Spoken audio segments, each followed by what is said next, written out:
You are listening to A Scary State, and this week we're wrapping up our October special episodes. So, Kenzie, Yes, Lauren. let's get scary. Whoop, whoop. Hi. Hi. So, I wanted to tell you, on Saturday, Mhm. you and I were supposed to hang out, but then you were sick, so we didn't hang out. Sorry. So, Joe and I were like, well, what should we do?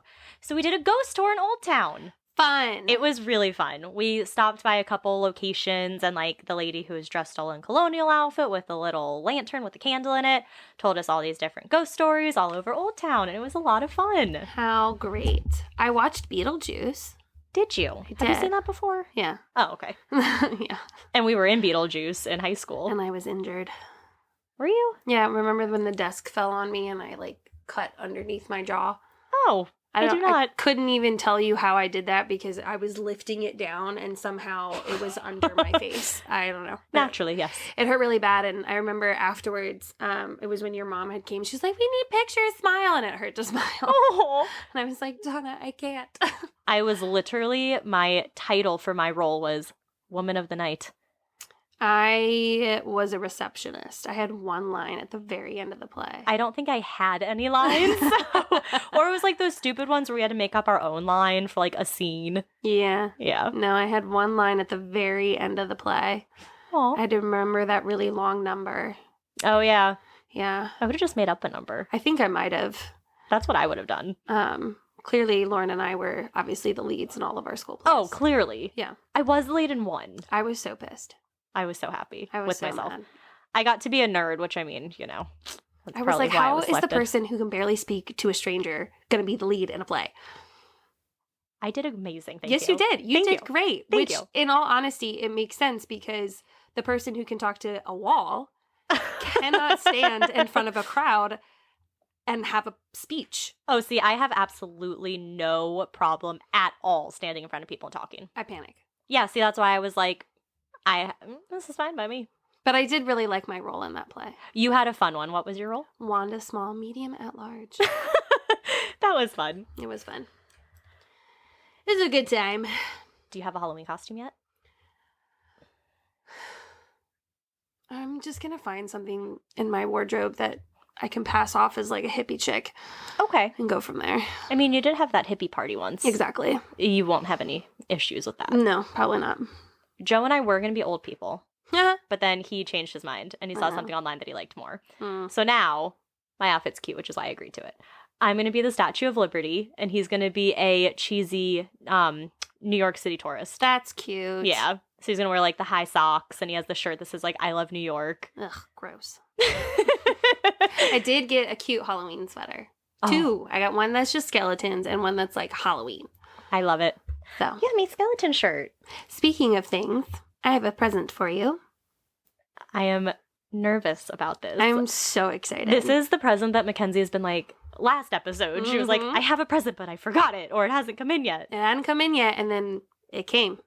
And it is here, and the And it day, is here. the time is now. The time is now. It's going to take me a minute to get it together, Oh my gosh. but you have to keep your eyes closed the entire time. Okay. And when you're editing, you might have to take out like the in-between stuff. I will. That's what I did for the last one, too.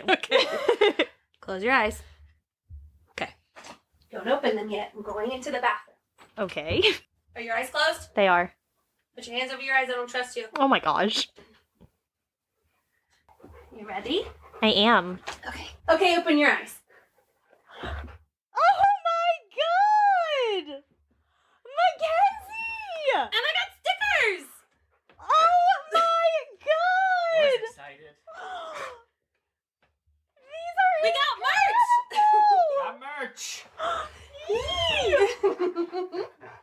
That's some merch, Oh kid. my Super god!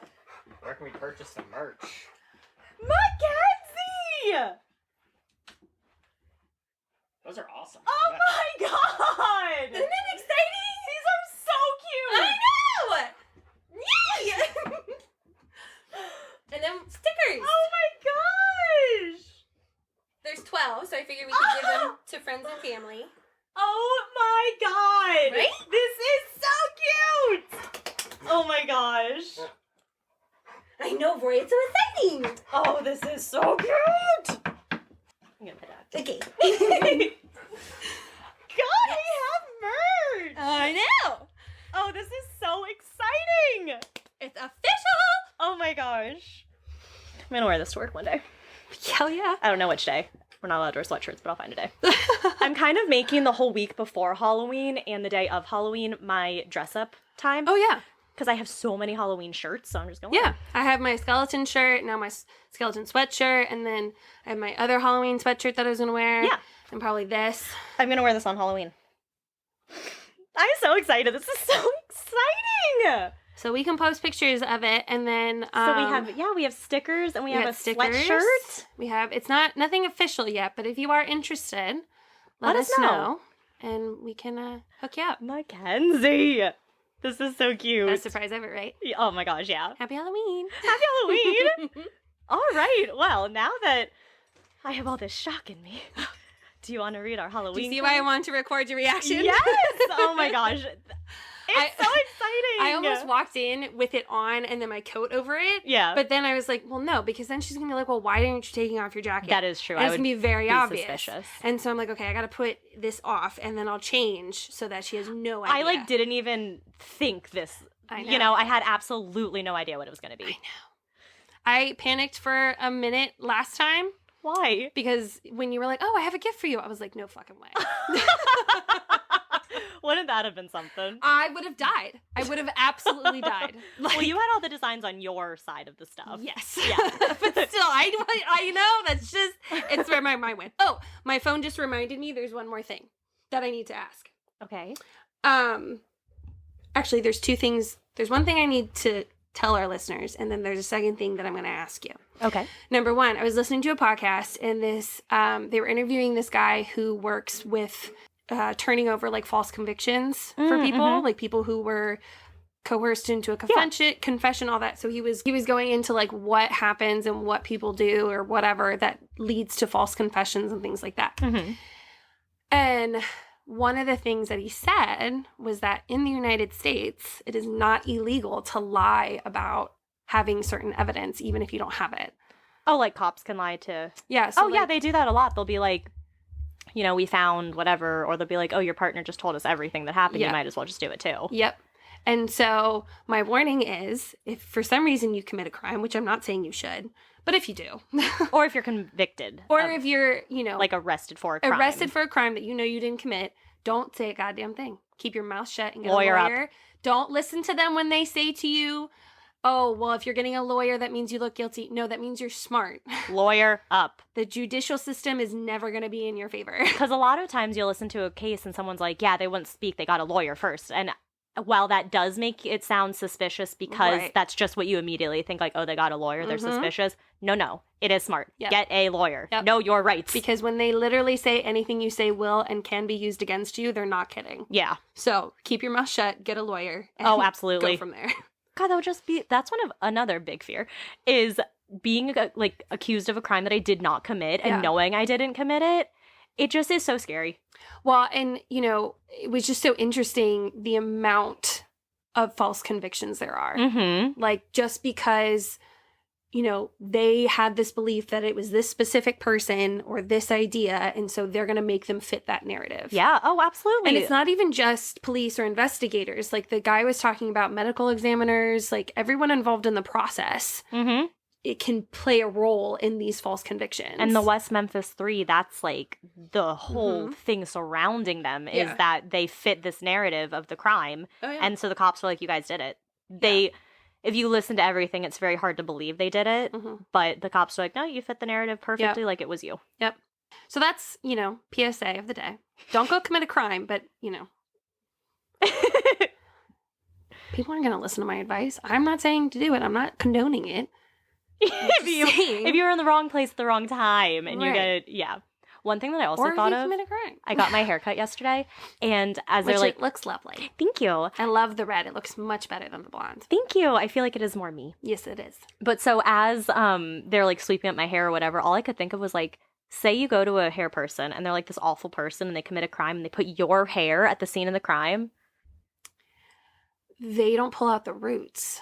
Oh, It's yeah. not going to have DNA. But as they're brushing your hair and stuff, I'm sure roots come out. Yeah. It could be different with curly hair. When you have curly hair, you kind of got to rake it through. No. I mean, my hair comes out. I feel like the amount of people that have the ability to successfully frame someone using hair fingerprints is not working in a hair salon. Yeah, but they could have this as like their undercover thing. They could, but why would they frame you? Don't you I don't know if usually they don't frame like you. someone you don't like? Yeah, if they don't like you, like maybe something happened like when you were younger and you don't remember them, but they held this grudge against you. Well, this is why you just aren't an asshole. Yeah, but And then you don't have to worry about someone framing you because you haven't been an asshole to deserve to get framed. I'm just saying. It was a thought that popped into my head yesterday when I saw all my hair on the floor. Fair enough. Okay. Question number 2. Mhm. So I've been on this kick with the puns, and I have a request for November because it's my birthday month, Okay. which means, we're going to be talking about it all the time. Yes, as we do, yes. So I request that each case, title, somewhere in the story, puns. For every case that month, Oh, yeah. we can try our best. Well, because it's going to be states, right? Right. Okay. But puns don't necessarily always have to like sound like the word. Like we read a book in class, do otter others instead of do unto others, do otter others. So it can sound like Okay. fish. All right. This will be a That's still challenge a for us, pun. but we can do it. Oh, I'm so excited. Or have a pun somewhere in the thing. Yeah. Okay. And see like if we can put as like many puns as you can Okay. fit into your story. All 'Cause right. That would just be so much fun. I'll accept this challenge. Yes. Okay, that was it. That was my request.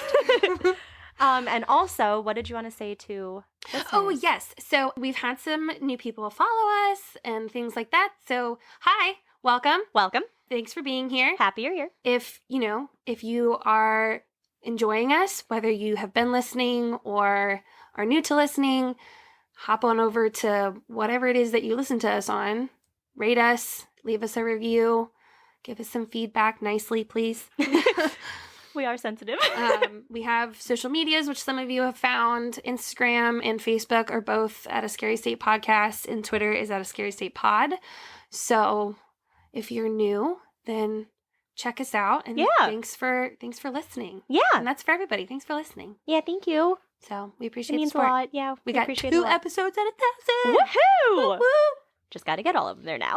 We're working on it. We're working Tell on it. everybody you know. If every person tells at least one person they know, we're good. Like a pyramid scheme. Yes. Like a happy, nice pyramid a scheme. good pyramid scheme. You tell 2 people, they tell 2 people, and then soon the whole world is the listening. whole world knows. And because we're covering things all over the world, so it just makes sense. It just makes sense. We're all inclusive. All inclusive. Okay. All right, Mackenzie, you want to tell us about some Halloween things? I would love to. Halloween crimes. So Halloween is about 3,500 years old. Isn't that wild? Yeah, I didn't think it was that old. Mm-mm. But I mean, yeah. Interesting. It may have first been celebrated in 600 AD. It stems from Samhain, which is a Gaelic festival that celebrates the end of summer. Halloween signifies the first day of Hallowtide or All Hallowtide. The word Halloween translates to Saints' Evening. Oh, All Hallows Eve. okay, never mind. The first jack-o'-lanterns weren't made from pumpkins like they are today. They were made from turnips. How creepy would a frickin' turnip Yeah. jack-o'-lantern be? Oh, yeah. Have you seen pictures online of them? No. Oh god, look it up. They're so creepy. No, thank you. They're fun. We'll post one. Sidebar. So my kids are writing personal narratives, and I'm trying to get them to focus. Like, a personal narrative is a small moment. You're not going to tell me about your entire vacation. Pick a moment from that. So I'm like modeling it with them and showing them what my small moment's going to be. It's the one with the movie. I guess I'd never told my kids this story because 85 hand goes up. I'm like, this isn't a conversation. I am modeling for you what you should be doing with your partner. Which movie? When my sister made me watch Final Destination. Oh, yep. They're shouting out, well, have you seen this movie? And have you seen that movie? I said, what part of, I don't watch scary movies And anymore. they're 3rd graders. Oh my God. Like, hello. They're also all starting to say, this person has a crush on that person. And Oh, these people dated. I said, God. you are babies. Right. It grossed me out when the 5th graders did it, let alone 8-year-olds. And so today, this morning, I said, there are some things that your teacher doesn't want to hear. Shush. Gross. Anyway. Also, pumpkins classified as fruits, not veggies. Interesting. A gourd. A gourd. A gourd. The jack-o'-lantern got its name from Stringy Jack. This is an Irish folktale about a man who was able to trick the devil time and time again, over and over, taking his soul. From taking his soul. When Jack finally died, he wasn't allowed into heaven, and the devil had banned him from entering hell. Damn. I know. And he was then forced to walk the earth with only a carved-out turnip and a burning coal to light his way. Sucks. That does suck. Jack-o'-lanterns with lights inside of them was also believed to prevent demons or evil spirits from entering your home and help to guide lost souls back to their families. In Alabama, it is illegal to wear a nun or priest costume for Halloween. Never mind. It is considered good luck to find a spider on Halloween night. It means a loved one is watching over you. Which is sweet, but like... Speaking of loved one watching over us, so I moved the lamp that was in my living room into my bedroom. Mm-hmm. The flickering lamp. The flickering lamp. Flickers a lot. Oh!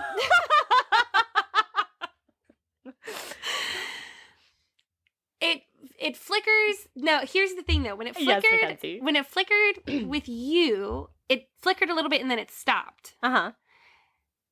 This is weird because it's like if I when I turn it on and if I want it to be bright, after some time it starts going dim light, but not all the way. Well, it's done that other times. I have noticed that when I've been in your living room, it's kind of dimmed just a little bit. Not as much as when we asked the question, right? But I've noticed it, right? But this is it doesn't stop until I turn the light down. Oh, so I guess who was in the elevator operator person is still up for debate. It's not. It's a man.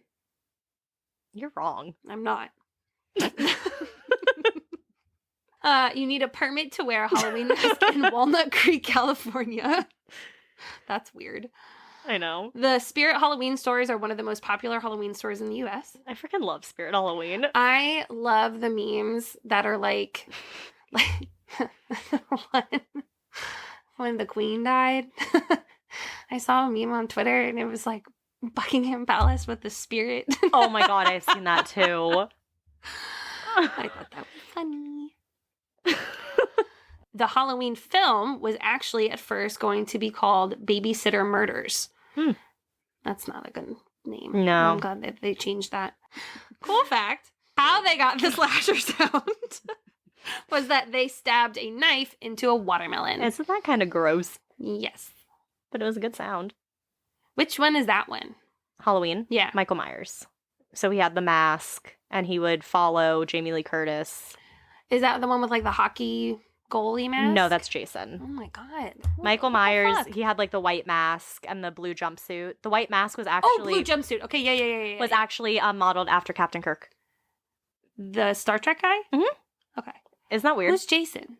Jason Voorhees. He's the hockey mask guy with the knife and the axe, or not the axe, the hatchet kind of thing. What's the big he from? blade? Friday the 13th. Okay. Isn't there one that's got a fucked up face? Freddy Krueger. He's in the dreams. He's from Nightmare on Elm Street. He goes into people's dreams and kills them in their dream, and if he kills them in your dream, you die in real life. I think I know about that one because a weird version of it was in Rick and Morty. Yes. And they went dream jumping. Yep. Okay. And then I know Scream. Uh-huh. Ghostface. Mm-hmm. Mm-hmm. Are there any others? There's Leatherface. Who's that? He is based off of Ed Gein. So he is the one who, people would come and he would kidnap them and kind of take their skin off. Based off of Ed Gein, yes. Oh, then there's Pennywise. Oh, that one I do know. I'm thinking of, I have this shirt that says Friends on it. Yeah, and then yeah, it's that's all... what I was trying to think of too. I was trying to think of that one too. Yep. Who are the main ones? Yeah. Yeah, so those are the big, heavy hitters. I know the names, I just never know what movie they're supposed to be associated with. And I haven't seen all of those movies because, like I said, I got into the horror movie game late. So everyone had already seen all of those classics. So I'm like, oh, watch it with me. People are like, no, I've already seen it. I'm like, but I haven't. So I've been starting to catch up. I've gotten all through the Friday the 13th ones. All of the Friday the 13th? There are multiple, yes. So we've watched a lot of those. Well, because there's How many times can you kill somebody? Well, at least with Jason, Friday the 13th guy, he doesn't show up until like the third film. So who the fuck was doing it the first two? I think his mom was one of them. His mom? Yeah. Spoiler alert. But people have probably already seen this, so. And the people who haven't are not going to watch it. Right. So. Yeah. Yeah. So there are multiple of those. And then the Leatherface one, Texas Chainsaw Massacre. That's it. That has. That I've heard of. Yes, you have. That has 2. I watched the most recent Oh, one. and the Saw guy. Him I know. Oh, Jigsaw. Yes. Yeah. That face I know. Yeah. And Well, Chucky. I know that one. Mm-hmm. Oh my God. I don't know how old I was, but when I first learned about Chucky was from, I'm pretty sure, my stepdad. I wouldn't be surprised about that one. I was fucking scared shitless. Chucky's creepy, yeah. Scary as a doll, and I had so many of those. Dolls are just creepy in general. When you're an adult. Yeah. I like Yeah. them when you're a kid. Yeah, when you're a kid, because you're like, there's nothing scary about these things. Sawinophobia is the fear of Halloween. What do you think is the most popular image used for Halloween? Well, I know. I know you know. I'm pausing so that if our listeners would like to answer the question, Oh, yes. they can answer. Answer? An owl. I wouldn't have thought an owl. No, neither I would have thought I. like a spider or something. I would have thought ghost, pumpkin. Yeah. Yeah, not an owl. A bat, even. Yeah. Something that's not an owl. Because apparently October is known as Owl Month. That makes sense then. Yeah. It is believed that along with black cats, owls once served as witches' companions. Harry Potter, hello? Harry Potter. They have owls. Oh. Oh. Oh. Yes, they're like the companions of the witches and wizards. Got it. Yeah, come on, Mackenzie. Sorry. It's hard for me to connect dots sometimes. I know.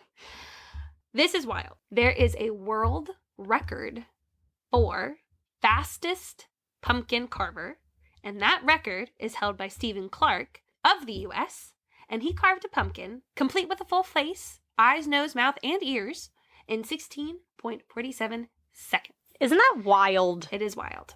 Did you know that your digestive tract or system is like 20 to 30 feet? I didn't know how long it was, but I know it's like some really weird number. Yeah, we were learning about our digestive system, and I put up a picture of a body, like guts and stuff. And one of my kids goes, "Is this school appropriate?" But see, I watched a video of him carving, and his hands move so fast. I mean, you have to if you're going to do something in It's 16 seconds. wild. Because, yeah, the old record before him was 2 minutes, and he was like, I can beat that, and he beat it. And so he just How kept big is the getting, pumpkin? like a normal-sized pumpkin. Oh, okay. Yeah. And so he got his time down to 16 seconds. That's how you don't chop off a finger in that process. I don't know. is Crazy. In 2010, the National Retail Federation. Yeah. What? Oh, retail. So I was thinking that was supposed to be rifle. Yeah, No. retail. Retail. Okay. Yeah, fancy. Did a study that found that only 46.3% of households give out candy on Halloween, which makes sense because if you live in an apartment, Yeah, I mean, we don't give out candy. we don't give out candy. We don't either. have children in this area who... You can't get into the buildings without a key. Oh, yeah, some apartments, yeah. So- I mean, you can get into ours, but we don't really... I mean, we're also not here on Halloween. We go do that Halloween parade with my mom's nonprofit. Yeah. So we're never here on Halloween. Yeah. But where we used to live, we lived, like, with a ton of old people, so there was no trick-or-treating going on. You know. Harry Houdini, the famous magician, passed away in 1926 on Halloween night. It is believed that if a child is born on Halloween, they will be able to talk to spirits. It is believed that they will be immune to evil spirits and have the ability to read others' dreams. But on the reverse of that, others believe that the person will be cursed and unlucky. So, roll your dice, see what happens. One or the other. In 2019, Reese's Cups were ranked among the highest selling candies on Halloween because they're fucking fire. I know. 36% of participants liked Reese's, followed behind by Snickers at 18%. But another article that was published in 2022 said that M&Ms, which are also fucking fire, Mm-hmm. stole Reese's spot for number 1. And M&Ms are versatile. Yeah. So, and if you want to see a witch on Halloween, you just need to walk backwards or just fucking look outside while wearing... Do you ever think...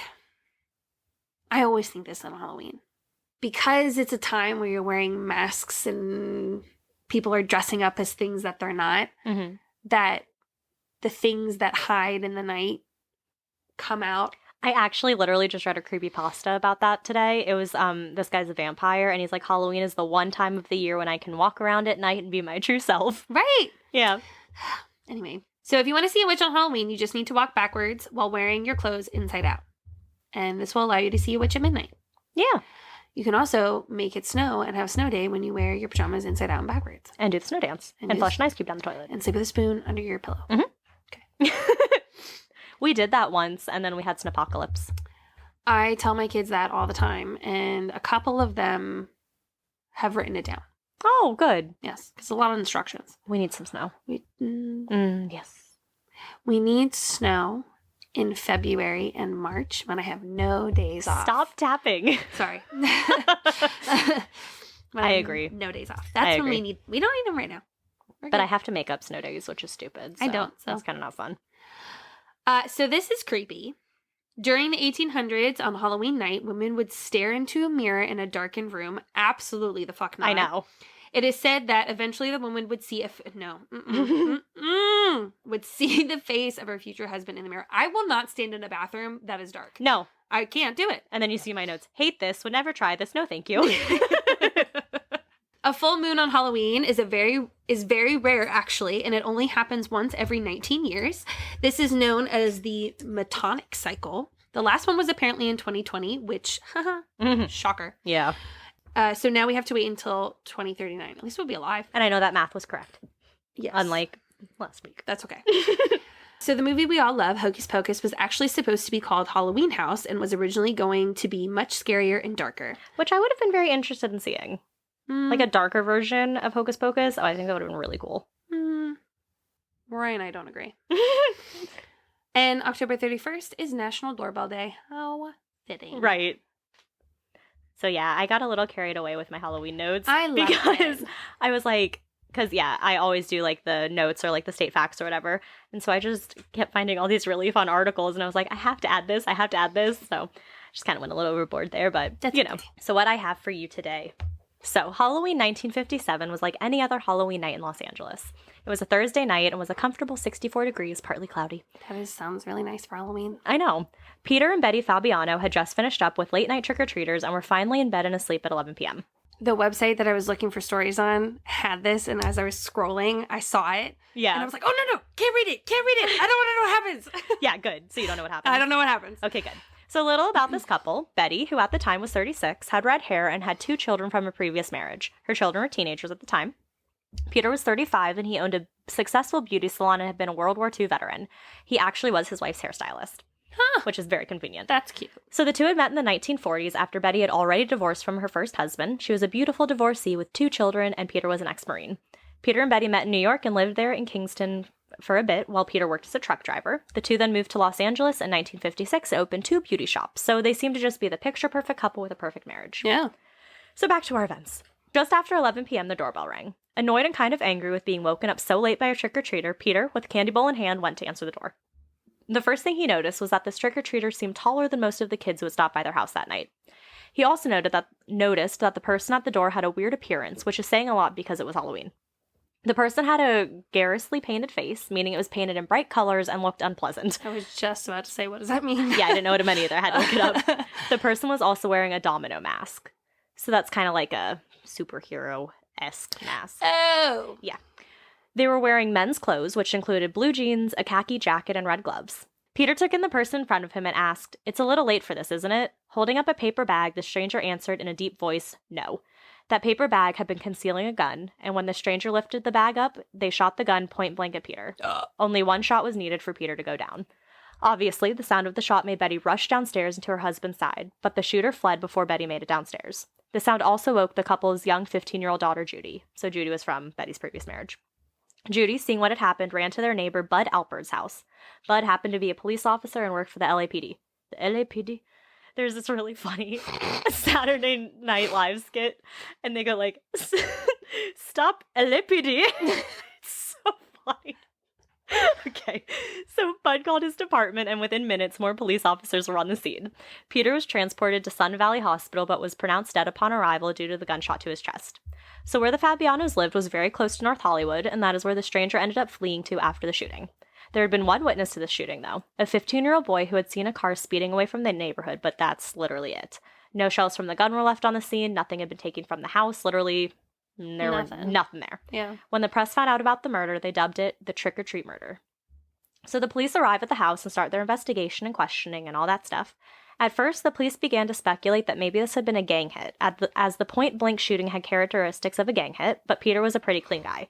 His only record was that back in 1948, he had a charge for bookmaking, and so I didn't know what this was, so I had to look it up. It's like taking bets and wagering and stuff, like illegally. Like a bookie. Yes, exactly. Got it. So under California law, this can either be a misdemeanor or a felony, but that was literally the only charge he had, so nothing really gang-related. Yeah. Betty also gave her account of what had happened that night. She explained that she thought that there had been two people outside their house that night, that she heard two voices, one masculine and one that sounded like a man trying to impersonate a woman.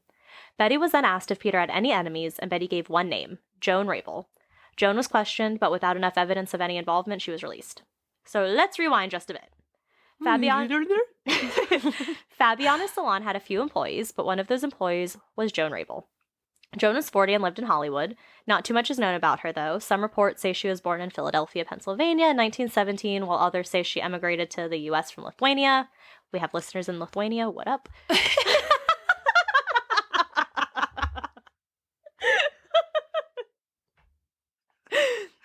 She says as she throws up the peace sign.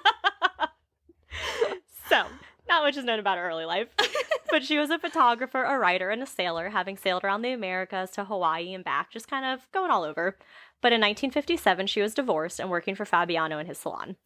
While working at the salon, Joan ended up meeting Betty, obviously. The two women became close, and soon enough, Joan didn't think of herself as Peter's employee, but rather she saw herself as a friend of the Fabiano family. But that friendship soon evolved into a bit more of a territorial place. Apparently, Betty had confided in Joan that her husband Peter had a bit of a dark side, one that he didn't show very publicly, a side that was controlling and even abusive. Joan wanted to take Betty away from her husband, and she even began obsessing over taking Betty away from this life altogether and whisking her away to a new one without Peter and one with her. Apparently, one report did say that while Betty and Peter were having troubles in their marriage, Betty actually moved in with Joan for a bit. But after a while, Betty decided that she wanted to save her marriage with Peter, so she moved back in with him, and she finally admitted to the fact that she was having an affair with Joan. Dun, dun, dun! But again, that's only reported in a couple places. There's no way to know. Mm-hmm. The couple was able to reconcile and work through the issue, but Peter had been concerned of Betty's relationship with Joan and pretty much made Betty agree that she would not have contact with Joan or be involved in her life anymore. Which, fair. I mean, I get. Yeah. So at some point, also in 1957, Joan met a woman named Golden Pizer. Isn't that a name? It is. So maybe it's Goldine. I'll say Goldine. I like that more. So Goldine Pizer was a 43-year-old medical secretary. Pizer had been born in Rockford, Illinois, to German immigrant parents. Her father owned a furniture store. She had reddish hair and had been described as matronly.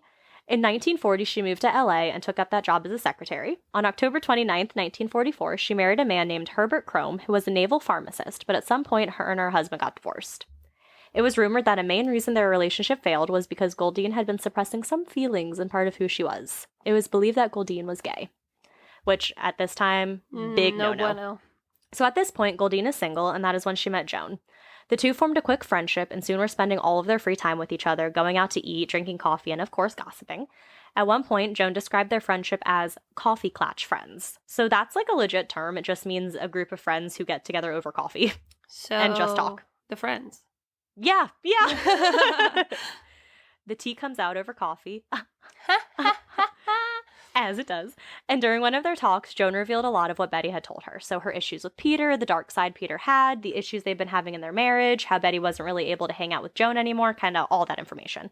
She told Goldine all about the Fabianos, about how Peter, her employer, was evil, pure evil. She confessed to Goldine how she was heartbroken and angry over what had happened and how Betty had decided to go back with Peter. She wanted revenge on this evil man for how awful he was, how he had taken Betty back, and mainly how he had taken Betty from her. The two women met for coffee many times, and over a 3-month period, Joan was able to do something sinister. For 3 months, Joan was able to seduce Goldine and eventually convince her into becoming a hit woman and to kill Peter. She gave Goldine money to go to the store and buy a gun. So Goldine bought a .38 Smith & Wesson from a shop in Pasadena. She made it seem like she just wanted the gun for her own protection, so no questions were asked. She had it registered to her, and that part went off without a hitch. Then their plan started to fall into place. On Halloween night, 1957, Joel and Goldine drove up to the Fabiano's residence in a car that Joan had borrowed from a friend of hers. They parked out front of the house and waited in the car until all of the lights in the house went out. Armed with a gun inside of a trick-or-treat bag, or a paper bag, and a superhero eye mask, so think of Robin, that's like the domino mask. Yeah. Goldine walked up to the house, knocked, took the one shot, and escaped back to the getaway car with Joan. Joan kissed Goldine when she got in the car, then whispered thank you, and the two drove away. On the drive home, the pair burned the clothes they had been wearing. Joan and Goldine drove to Joan's friend's house, the one who lent her the car, dropped off the car, and walked away. The last thing Joe said to Goldine before walking away into the night was, "Forget you ever knew me." Ooh. But the next morning, when Goldine wakes up, she realizes that she still has the murder weapon and never received instruction on how to dispose of it. Just fucking get rid of it. She did a really smart thing. I'm sure she did. So in downtown LA, there's a store called Bullock's Flagship. Goldine headed to the store, rented a locker, dumped the gun, the murder weapon, into the storage locker. The locker that was rented in her name, with the gun that was registered in her name. What a moron. Yes, so 2 weeks later, an anonymous tip came through that tipped off detectives to where the gun could be found. With the locker being registered to Goldine and the gun in her name as well, the police went straight to her. Detective Sergeants Charles Stewart and Pat Kelly questioned Goldine, where she ended up spilling everything. And on November 12th, she and Joan were arrested for the murder of Peter Fabiano. While being arrested, she told police, quote, "It's a relief to get it off my mind." The trial was scheduled for late December of that year. There's actually a picture of the two women that appeared in the Los Angeles Times, so we'll try to post that one if I can remember. So the two women are standing outside of the court. In the photo, Goldine is wearing a leopard print dress and a coat slung over her shoulders. She's also wearing a worried, tearful look on her face, so she just looks like she's not doing well. Facing her is Joan, wearing a plain blouse and skirt with a coat over top. She is wearing a kind of cheerful smile. Mm-hmm. It looks as if the two are literally just out for coffee, not waiting for a murder trial. So the two were ordered to undergo several psychiatric examinations to make sure they were fit to stand trial. At one point, the court believed that they may be unfit to stand trial. Why? Well, due to their homosexuality. Oh, so they must be mentally unfit. Oh, Jesus. I know. Goldine had told one of the psychiatrists during her evaluation, quote, "I had no motive personally. Whatever motive I had was to please Joan. I was easily influenced. I have been impressionable and always trusting." About Goldine Pizer, one of the psychiatrists who performed her examination said, quote, "The only thought she had was that she had saved her friend Joan Rabel from an evil person." Throughout the trial, Goldine was crying, overcome with clear remorse. Joan, on the other hand, was, quote, "hollow-eyed and stone-faced, even smiling like it seemed as if she had no care in the world." Both women ended up pleading not guilty, but eventually changed their pleas. Goldine ended up pleading not guilty by reason of insanity. She claimed that she had been entranced by Joan, who had put a Svengali-like spell on her. Do you know what Svengali is? I had to look it up. It's just like a curse spell over someone where you kind of do whatever they want you to do. Yeah. So she believed that kind of like a spell over her. Oh, Jesus. One that she was helpless to resist and that she had been easily influenced. She revealed that the two of them had driven by the Fabiano residence a few weeks before the murder so that Goldine would be able to identify Peter and that the two of them had been planning this act for months. She also said that she, Joan, told me that Mr. Fabiano was a vile, evil man, a man who destroyed everything around him. She told me that he mistreated his wife and that he was dealing narcotics. Joan refused to make any comments during the trial and kept that strange smile on her face through the whole thing, all while remaining completely silent. It said that she was even smiling as she was led out of the courtroom. The fuck? So though the words love, infatuation, or anything like that were never used, they were certainly implied throughout the hearing and the trials. The two women were ultimately charged with second-degree murder after their first-degree murder charge was downgraded due to a plea deal. Because I read somewhere that they were afraid to go through with the full trial because they were afraid that the homosexuality thing would get out and they would have like a harsher sentence. Oh. Yep, but then other people believed that they didn't get it harsh enough of a sentence and that they didn't get like a harsh sentence because they were women. It was this whole thing. Oh. But so they were sentenced to 5 years to life in prison. But 5 years? yeah. That's where the people think it's too light of a sentence come yeah, a little bit. Yeah. So 5 years to life in prison, but there are no records indicating how long they actually served. So, as you can imagine, this case got a lot of media attention, and obviously this sounded like a love triangle to the press, or a love square. So, because same-sex love wasn't a thing back in the 50s, the relationship the two women had was described as abnormal and fraught with jealousy. Oh my God. Abnormal was 1950s talk for homosexual. That's ridiculous. So one website even claimed that Betty and Joan had been lovers and that Betty was actually the mastermind behind the whole murder plot. But there is no evidence to prove either of these things. Just as there is apparently no evidence to prove that Peter was abusive, but we know abuse can be hidden very easily. Oh, sure. But yeah, there's nothing proving that they were lovers. There's nothing proving that he was abusive. There's nothing, kind of nothing proving any of this. But at some point, Goldine had been released, and in 1971, she was part of the Professional Women's Club and was made an officer of the Miracle Mile chapter. In 1998, she passed away in Los Angeles at the age of 83. So she'd been out for a bit. Yeah. After Peter's death, Betty sold his beauty salon, and then in 1966, just 9 years after her husband's murder, she remarried. She then passed away in 1999 in Palm Desert at the age of 81. And as for Joan, nothing is known of what happened to her. It's believed she was also released from prison around the same time as Goldine, but most records of her end around 1957. And as the Vintage Women magazine said, quote, she seems to have disappeared into thin air like a ghost, a badly dressed ghost bent on wreaking Halloween terror. So the mysteries that surround this case still linger. Was Betty involved in the death of her husband? Was there some intense love triangle square going on? What was Joan's ultimate reason for wanting Peter dead? We may never know. All we know is that scary things happen on Halloween. Did it say who Betty remarried? No. I wonder. Yeah, it didn't really list much after. It just kind of said she was living her best life after her husband died. I'm like, She's that's living so her best sad. life. But yeah. Wow. And one of the things they did mention in the article was like Goldine and Joan. It was kind of clear to see that they, weren't straight. Sure. And they were in heterosexual marriages. And so it kind of speculated that's probably the reason why the marriages failed, because they weren't in love with the people they were married to. And so it's like sweet they were able to find each other, but then, you don't want to murder someone. Yeah, it went a little far. Yeah, a little bit. And they also said that LA at the time was one of the more progressive places. And if you feel like you can't be honest in LA, which is considered progressive. Right. Mm-hmm. That's what it was saying. The rest of the world. That's exactly what it said. It was like LA was this super progressive place, and even then you still didn't really want to talk about who you loved if it wasn't who you were supposed to love. Right. Yeah. Wow. Yeah. Wild. But yeah, I know that was kind of short, but No, that's okay. I was like, we have a lot of Halloween notes, and literally it was just a short case, but I was like, this is an interesting one to a lot cover. of other time filler stuff. As we do. I wonder if people hear us start talking at the beginning and they're like, damn, this is going to be a short case episode. They might. They might love our banter. That's when they get to know us better. Right, and they might thoroughly find us entertaining. God, I hope so. All of our side comments. Or they do what I did when I was listening and fast forward. Well, because you knew all of my stories. Well, right. So he would start telling. I was like, I was there for that. Now you can't fast forward. Because I don't listen to it. Well, now, when we talk, you can't fast forward my conversations with you in person. No, I can't. But at least they're new. Sometimes. Well, yeah, because most of my conversations were stories with you. Yeah. Because we just have been together so much. So long. I have very few stories that don't involve you. Okay. So, this evening, well, morning, depending on when you're listening to this. Or morning, afternoon. evening, afternoon, midnight, whenever. Today, I have 3 stories, crimes committed on Halloween. The first one is interesting. It kind of has ties to a well-known serial killer. Oh. So we're going to start off with that one. Okay. So, Halloween night, 1981. New York City police were called to the home of 39-year-old Ronald Seisman. Mr. Seisman was a photographer and used his home as a business. When police arrived, they found the bodies of Mr. Seisman and his 20-year-old girlfriend, Elizabeth Platzman. Elizabeth Platzman. Because I had a thought as I was saying it. Unfortunately, there's not much on the fact that he was 39 and she was 20, but that's okay. Elizabeth Platzman was a student at Smith College. Both had been badly beaten and shot in the back of their head. What is up with you today?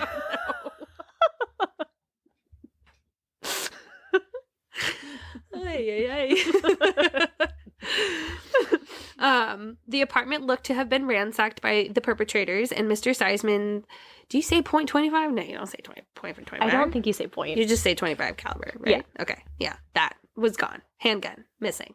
Not there. One report said that they were only shot once, but another one said that Mr. Seisman was shot twice and Miss Platzman shot 3 times. So, they're dead. I got that. Thank you. Yes. So when police began to investigate the double homicide, they started with the theory of a robbery gone wrong. Police thought that they were looking for drugs, which would explain why Mr. Seisman's home was torn apart. Mm-hmm. Melanie Heller, who was an actress at the time, had accused Seisman the previous year of trying to force her to take drugs. But charges were dropped and the investigation did not continue because Miss Heller refused to cooperate with investigators. The robbery gone wrong idea was not completely off the table, though. Investigators assumed that Mr. Seisman knew his attacker because there was no sign of forced entry into the apartment. Mm-hmm. So for those that are familiar with the Son of Sam documentary on Netflix, it brings to light an investigation that David Berkowitz was part of a satanic cult and that more than one person committed those murders. A prison informant had told police that Berkowitz had told him about the murders before they occurred. So he gave in detail that these murders had happened. Obviously, Berkowitz didn't do it because he was in jail. Yeah. But it was like, well, how do you know? Uh-huh. He supposedly told him that the murders would have been done by the satanic cult. Or would be done by them. Because I guess so he's talking about, like, what's gonna happen. Yeah, I guess he was talking about it in future tense. Okay. It was rumored that the murder of the last victim of Son of Sam, Stacy Moskowitz, was captured on film. And it was rumored that Ron Seisman was the one who filmed it. Interesting. So Mr. Seisman and his girlfriend were killed by the cult, and then they ransacked their home looking for the film. Oh. Berkowitz supposedly shared the information about an additional van being at the scene and that Seisman wanted to take part. He wanted to film it. But there is no concrete proof. These are all rumors, speculations, ideas, whatever you want to call them. So the murder is still unsolved today. I will want to cover Son of Sam at some point. Yeah. David Berkowitz is an interesting man. I think I watched that documentary on Netflix. Probably. Sam was like the dog. I can't remember everything because it's been a while, but it mainly deals with like his neighbor's dog was talking to him, and there's like a whole... Okay, maybe I need to rewatch this documentary. I need to rewatch it too, but yeah, I just know that like when you think of, well, at least when I think of Son of Sam, I think of the dog. And the dog who was like talking to him and telling him to do things. Is the dog named Sam? I can't remember that part. Who the fuck is Sam? I don't know. It's because his name is David. I know. Was his dad Sam? I think it's something with the dog. I think maybe the dog's name. I could be totally butchering this because it's been a while, but it's been a while.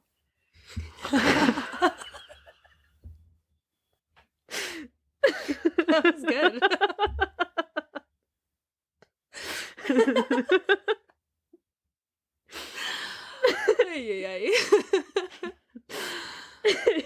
Whew, good one. Next one, a little bit more juice to that. Could you imagine if I was like, okay, that's it, that's all I have?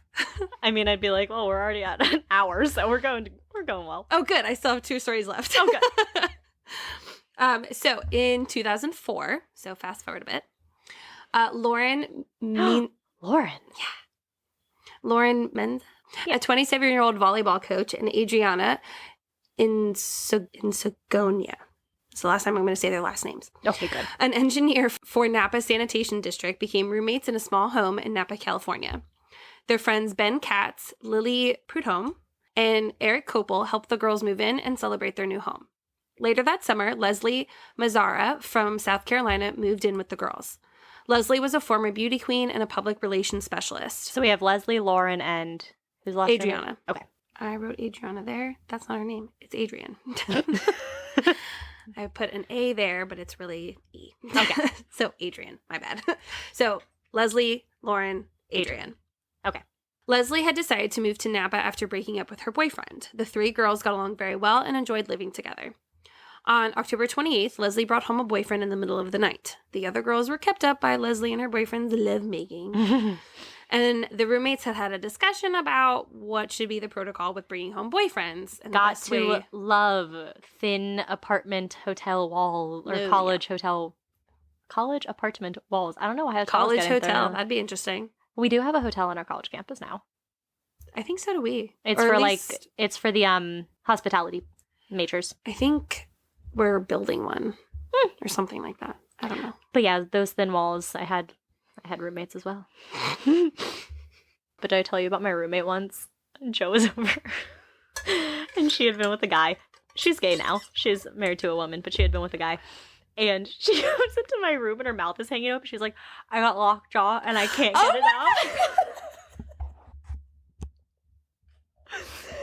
So Oh my God, I was in hysterics. I was like, I don't know how to help you. That is like a fear. Oh my God, it was so funny. That's so funny. So anyway, so they're talking about how to handle these kinds of situations. And the girls agreed that, you know what, it's okay. It's not a big deal. Whatever. Right. We don't care.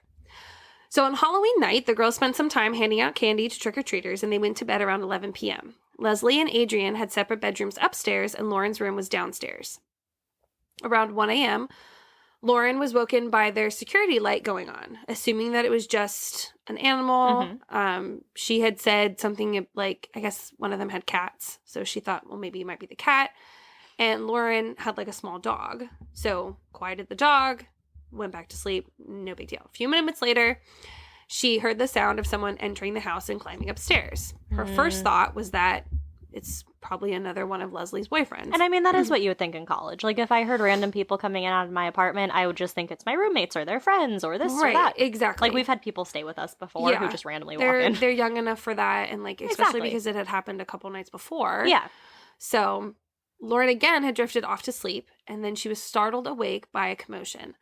Lauren reported, quote, "I knew it was a blood-curdling, terrified scream. Adrian kept screaming, and oh my God, please help, please help." Lauren ran from her room to the dark hallway. She heard the intruder running down the stairs, and in a panic, Lauren bolted out the back door and into their fenced-in backyard. Lauren hid in the yard and saw as the intruder climbed out the ground floor window and ran away. Oh.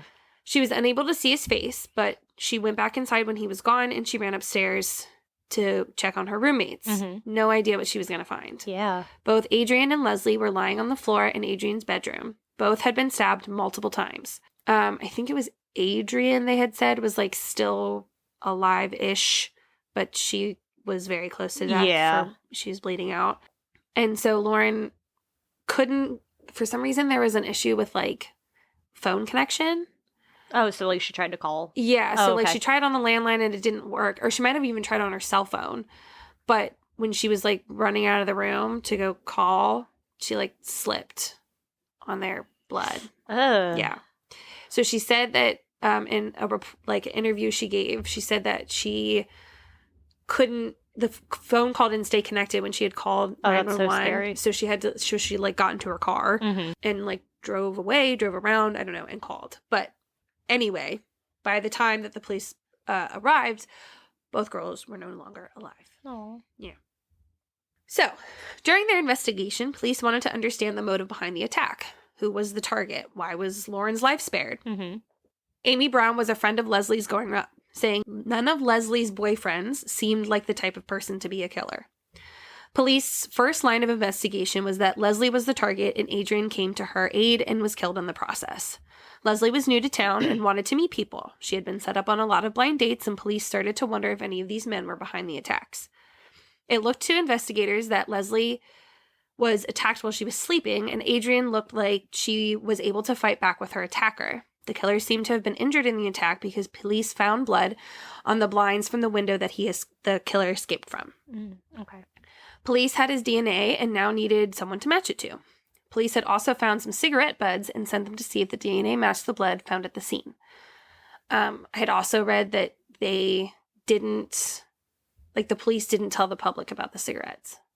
Oh, okay, yeah. Yeah. Because sometimes they keep things out. So they looked into Leslie's dates and boyfriends. They've interviewed like 1,300 people, over 200 DNA samples. None of them were a match. Yeah. Lily Prudhomme, who was a close friend with Adrian, had shared with police the name of her on-again, off-again boyfriend, Christian Lee. Police went to Christian's house, found a knife in Christian's home, and took him to the station for questioning. For several weeks, the two had been arguing, but Christian claimed that while they did have their fair share of problems, he would never lay a violent hand to a woman. Police took his DNA, and it did not match the DNA at the scene. Police were at a dead end. Family and friends of victims pleaded with anyone to come forward with information. Lily and Eric had paused their marriage plans in light of the attack. They had originally planned on getting married November 1st, which was the day that the two women had died. The two were supposed to be married in Hawaii, and had they gone as planned, maybe the lives of the two women would have been spared. Oh. Adrian's mother, Arlene, spoke at the couple's wedding, reciting scripture to honor the memory of her daughter. In September of 2005, almost 11 months after the murder, police got a break in the case. The DNA from the cigarette butts finally came back, and it turned out to be a match from the blood found at the scene. Okay. Police decided to share the brand of cigarettes with the public to see if anybody knew someone who uses this brand. Lauren had remembered that she knew someone in their close circle that smoked the same brand of cigarettes. Lily's husband, Eric Kopel. Eric was described as being very shy, quiet, and not very social. Lily did all the talking in their relationship. When police went to make the arrest, he was nowhere to be found. A couple days later, his parents opened their mail and found a suicide note from their son. However, From Eric? Yeah. Okay. However, after some convincing from the family and friends, Eric Kopel turned himself into police. Dang. So there was, of course, some suspicion on Lily. Mm-hmm. You know, did she know? Yeah. Some investigators said that, not that she knew, but that you can't be with someone and not be suspicious, I guess is kind of how they phrased it. I don't know about that. But Adrian's mother was quoted saying, "I think Lily was like another sister to Adrian. She would not have suspected that her husband was involved in that." Mm-hmm. Which makes sense. Because there's like BTK. His wife didn't know that he was doing this for years. Right. Like, didn't even have a suspicion. And this was like the only thing he did. It's not like he was Yeah. going out doing this all the time. Right. So, Do we find out why? shh. God, you're so impatient. I know. So there was no proof that Lily had known anything about what her husband had done. The DNA did connect Kopel to the murders. He had told cops that he had gotten drunk after an argument with Lily. That was the night that they were supposed to get married. Mm-hmm. And he remembers being at the house. He remembers smoking the cigarettes and taking the knife, but no memory of the actual attack. Yeah, I never believe when people say that. But when he got home, he burned all of his clothes and shoes. in Oh, his yeah, fire pit. okay. Right. Mhm. Mm-hmm. So, of course, everyone wanted to understand his possible motive. D.A. Gary Lieberstein's says, quote, "He wanted Lily to be there for him, and I do think that he was resentful for other friendships that she had and the time that took away from their time together. Ew. So he literally was just jealous of her best friend. Oh my gosh. Like Joe murdering me." oh. Yeah. I feel like guys have to understand that when a girl has a best friend, like, they're gonna be equal to you. Yeah. Yeah. You gotta have your girl time. Yeah. Because guess what? They're going to still be there, Mm-hmm. even when the other one's gone. Mm-hmm. So Kopel struck a deal and pleaded guilty to 2 counts of first-degree murder, which allowed him to not have the death penalty. Oh. What state is this in again? California. Oh, so did you turn the lights off or did they just turn off on their own? Turn off what? The skeleton lights. No, I did not turn them off. Press the button, see if they're still. Oh, the battery probably died. We just put those in. I know. I don't think they're great batteries. Yeah. I think I have one of those in my toothbrush and it lasted for like a day. Yeah. So I wanted to read some of the testimonies that the family members gave at the trial, which I guess was apparently just more of a formality since he had pleaded guilty. Yeah. So at his sentencing that past January, Arlene Allen, who was Adrian's mom, got her chance to confront Eric. Keep in mind, she read scripture about her daughter at their wedding. Yeah. Like, ugh. "Eric, you knew Adrian," Arlene said in court. "You knew me, and Eric, I know you. You are a man who violently stabbed to death the best friend of the woman you loved. That is not love, Eric. You cannot love Lily and bring knife to Adrian's home and stab her again and again and again and again and again and again. And yet again, there's a lot of agains." Mm-hmm. So she drove home apparently the brutality of what he did. No emotion on his face. Dang. Apparently, his demeanor only started to change when Lily spoke. So she was given permission to speak, and Which is interesting because they got married, so technically the spouse, right? yeah. Yeah. And she said, "I wish with all my heart these events had been avoided." And then apparently that was all the sympathy she had. So she looked at her husband and said, "Eric, there is nothing you could do to make me love you any less. These words are just as true today as they were on that afternoon." I guess that was what they're right about. Interesting. Something not loving, you know. So then, She doesn't say anything more? at least that wasn't in the report that I found. It's kind of a weird thing for her to say. I don't know. I'd be pissed. That she says she doesn't love you anymore? It sounded. Wait, read it again. Okay. She said to Eric, Yeah. her husband, "There is nothing you could do to make me love you any less." Yeah, there's nothing you could do to make me love you any less. Right? He's done the worst thing. Oh, okay. I'm reading it as you know, there's nothing you can make me do to love you less. Right. You know what I mean? Like, I Right. love you this much. You, like how parents say, like, there's Right. nothing you could do that would make me stop loving you. Right. Okay, that's how I heard that. No, Okay. No, no, no. Okay. No. Okay, Yeah. that makes a lot more sense Yeah, because yeah. I was about to say, like, what the hell? I also thought that too when I read that. I was like, damn, girl. right. But then it's make me love you any, like, Okay. you've done the worst thing. I got you. I can't love you any less than I already do. Okay. Yeah. That makes much more sense. Yes. So he also got a turn to speak. Ew. His words are interesting. Mm-hmm. I'm a broken man. Ew. You know, it gets better. A man splintered by a penetrating awareness of my own potential for wickedness. He makes me think he's one of those guys who thinks they're smarter than they are. He sounds like he's in a fucking Shakespeare play. right. Well, And like- tries to use big words because Oh, yeah. this is how tortured my soul is, but I'm poetic about Oh, it. it keeps going. While I cannot fathom the Oh. full extent of the anguish that I have caused. Did he use a thesaurus? Probably. I recognize that my sinful deeds have inflicted terrific agony on a number of people. Ew. The words evade me to articulate the depths of my sorrow. He literally wrote this and then used a thesaurus to find the big words. Oh my gosh, it reminds me of the episode of Friends where Joey is trying to write a letter to the adoption agency and it goes, signed, baby kangaroo.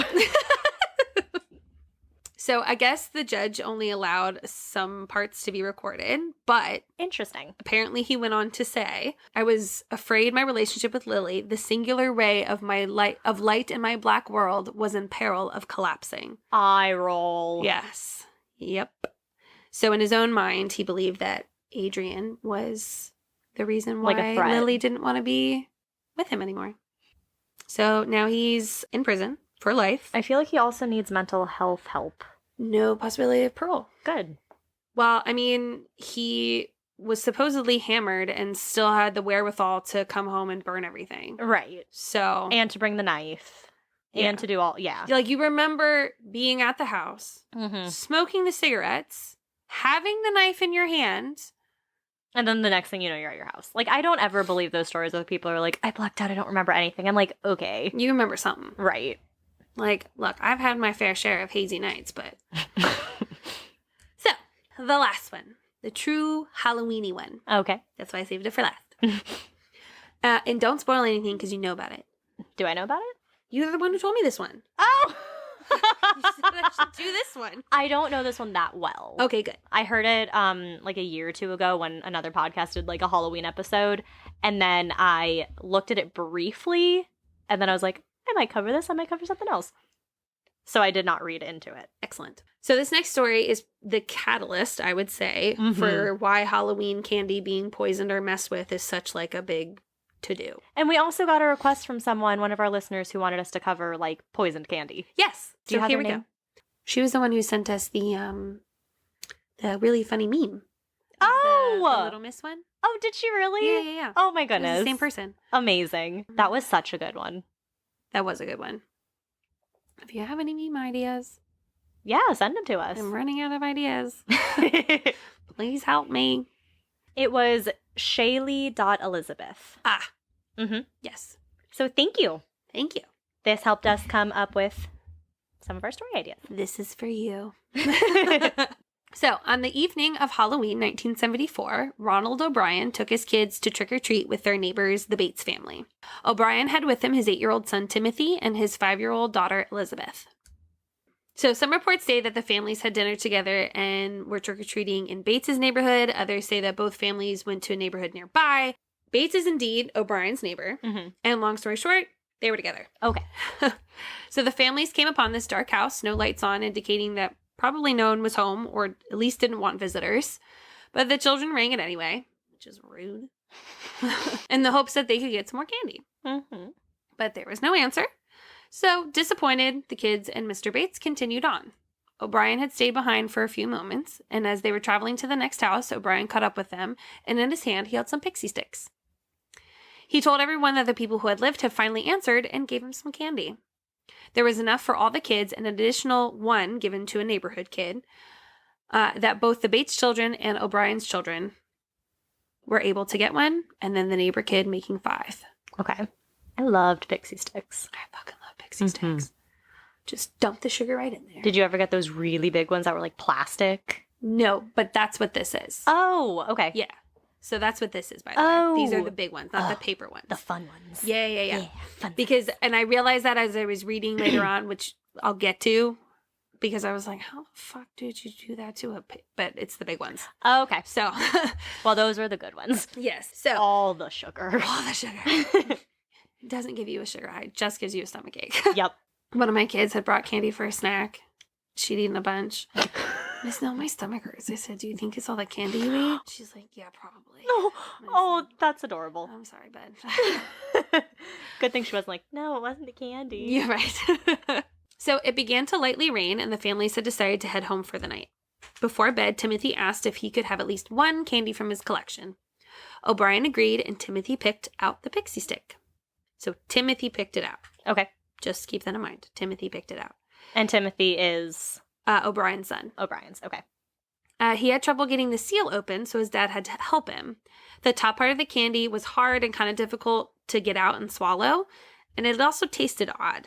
Mm-hmm. So Timothy complained of a bitter taste, and Mr. O'Brien had gave him some Kool-Aid to wash it down. Almost immediately, Timothy became very sick.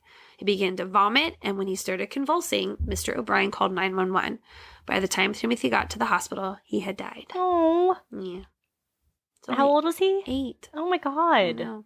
It gets worse. I know.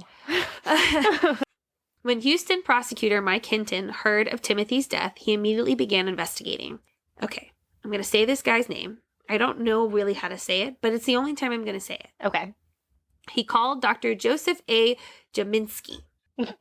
There are so many consonants next to each other that Yeah. it just doesn't work. I have a guy I work with who has like a C next to a Z, followed by a W, followed by a ski. I'm like, how in Yeah. the world? This is JACHIMCZYK. I lost you at like after the first C. Yep. Yeah. Me too. Who was the chief medical examiner in a nearby county for assistance. The doc, because I'm not saying his name again, asked Mr. Hinton what the boy's breath smelled like, and Mr. Hinton told him almonds. Ooh. The doc had suggested possible cyanide poisoning, and his suspicions were confirmed by the autopsy. Timothy O'Brien had enough cyanide in him to poison 2 people. And he's 8. He's 8. Did you know that there's only like a small percentage of people who actually can smell almonds from cyanide? I think I've heard that. Yeah. Yeah. Also, my grandma told me that only 11% of people have naturally curly hair. Look at that. Yeah. She was Mhm. like, so you were one of 11%. And I was like, thank you, Grandma. I am rare with my blue eyes. You are. I'm a recessive gene. Oh. Yeah. Any hooser. They would later discover that the top part of his pixie stick was laced with poison. Thankfully, the police were able to recover all the rest of the laced candy before any of the other children consumed it. Oh, good. So keep in mind, he poisoned all 5. Mm-hmm.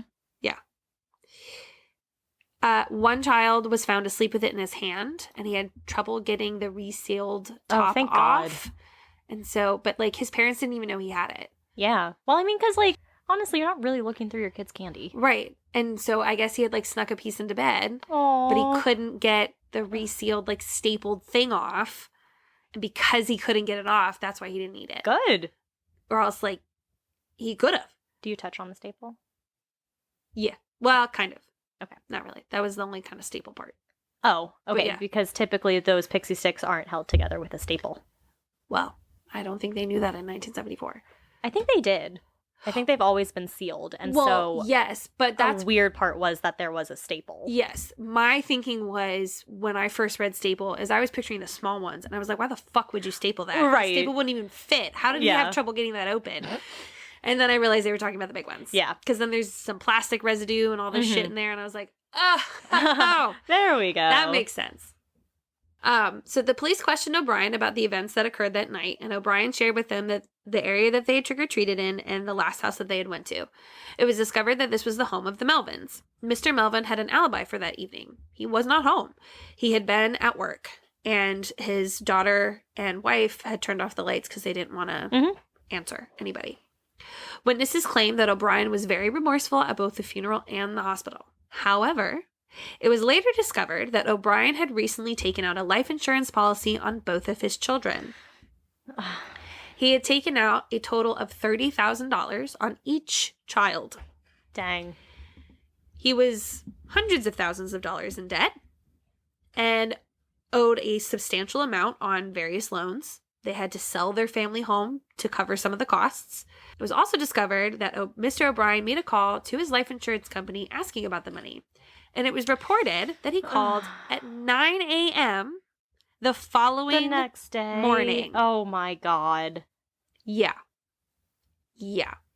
So, police obtained a search warrant on the O'Brien's home. Obviously. Found a pair of scissors, some say knife.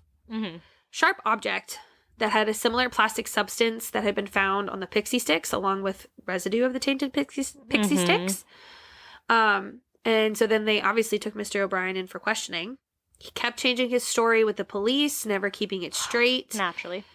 So it was reported that O'Brien had been asking around on how to obtain cyanide. Oh my God. Yes. So he had gone into like stores. He had asked his employer, like, Was there a like mom figure in the picture? yeah, he's married. Oh, and she's like with her children in the picture and everything? You know, they didn't talk much about her. Yeah, because you haven't really mentioned her. I remember seeing one article where they mentioned her, but Mhm. and I thought it was going to say like a statement from her, and then it never touched on her again. Okay. It doesn't even really touch on the daughter either. Interesting. Okay. Yeah. But I'm assuming they're fine. Yeah. So at the community college that he attended, it was reported that he would ask his professor about which poison would be the most lethal, if cyanide was the most lethal poison. Yeah. Mm-hmm. But of course, he continued to claim his innocence.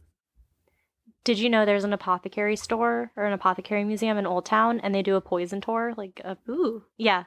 Joe and I are going to go if you are interested. Yeah, I'd do that. Okay, yeah, you like walk around, they tell you about different poisons that they used back then. It sounds really cool. That does sound cool. Yeah. I like that. So police charged him with a capital murder charge, which I don't know how it got to be capital. I don't know if it's because it was a child, like, Or because it was murder. yeah, but what's the difference between capital murder And just murder? and like first degree? Like, I don't know. It seemed like more serious because of capital. It's a big thing in Texas. They were in Texas. Oh, it says capital murder is the most serious crime in the state of Texas. It's the state's only defense punishable by death.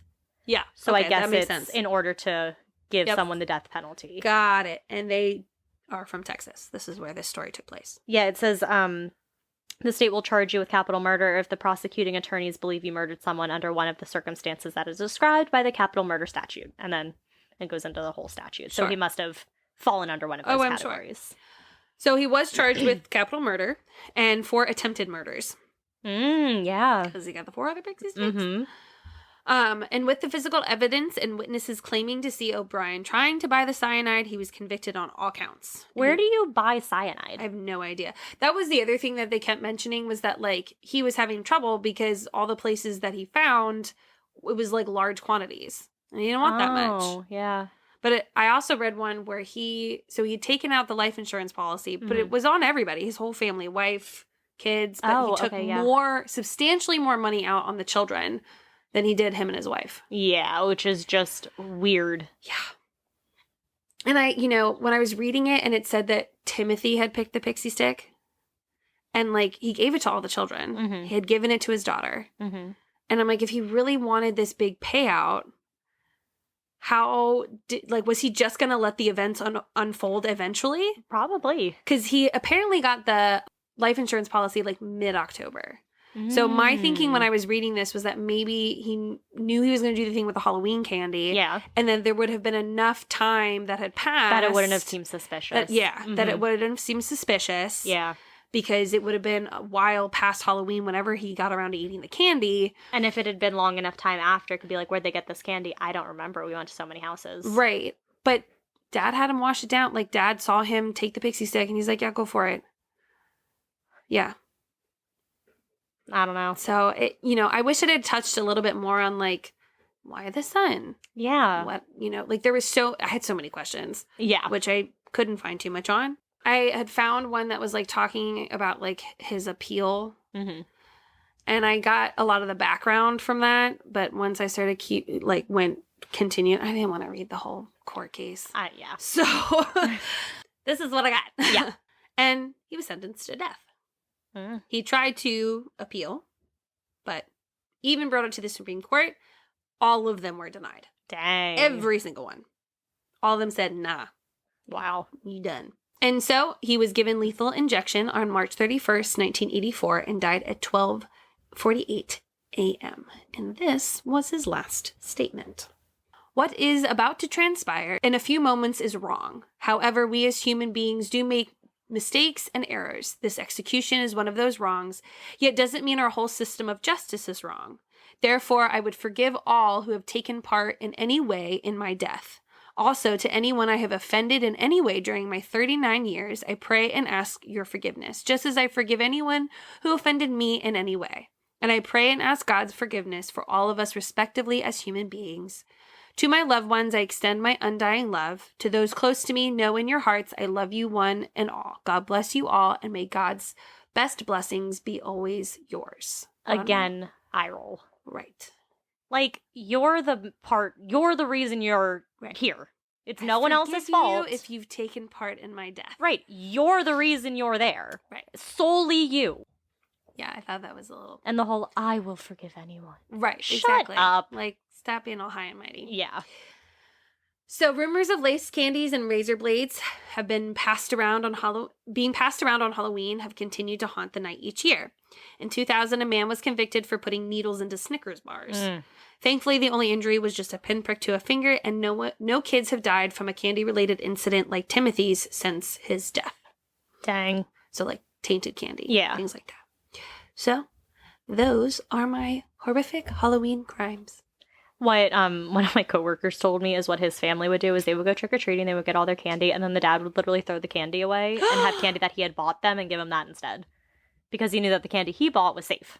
Oh, okay. Okay. Fair. Mm-hmm. Fair. And I was like, I get it, but at the same time, like... I get that anything can happen to anybody. Mm-hmm. But when I try to think of some things like a bit more logically, I'm like, how many people out there really want, like, are that bored, Right. are that sadistic that they're going to taint candy to hurt children? Yeah. Like, My favorite is when people are like, oh no, the candy might have drugs in it. It's like, no one is giving away their drugs for free. I was going to say, no one is giving that shit away for free. I can guarantee you that. Absolutely not. Dummies. Anyway, we hope you enjoyed our spooky specials. Yes, we love doing these. We do. I had a great time. I had a great time too. Lots of presents, lots of fun. Oh my gosh, yes. All the fun things. This has been a good month. It has been a great month. The best month. A great spooky season. We're now going into the best month, I would say. Not even the next best month. The best month of the year. My month.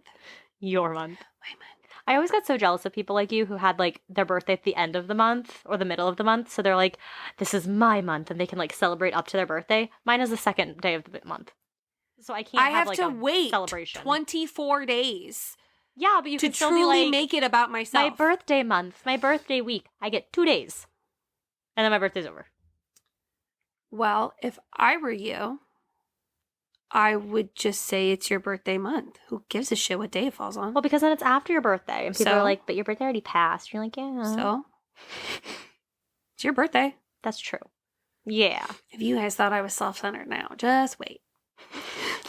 Oh, God. I make it about me on my She birthday. really does. She really does. And, you know, in all fairness, I think this way for everyone on their birthday. That is true. Because your birthday is very special and should always be celebrated. That is true. I love birthdays. I love mine the most, though. Not biased or anything. No. So, we're going to be punning it up You're next going to November. hear about it all November. Oh, yeah. Puns and birthdays. I am excited about Two that. favorite things. I'm so excited. It'll be good. It'll be great. Well, thank you for listening. We gave all of our social media things at the beginning. Yeah, so we don't have to do it at the end for those of you that probably skip over it. Yeah. Yeah. All right, so stay scary. Stay safe.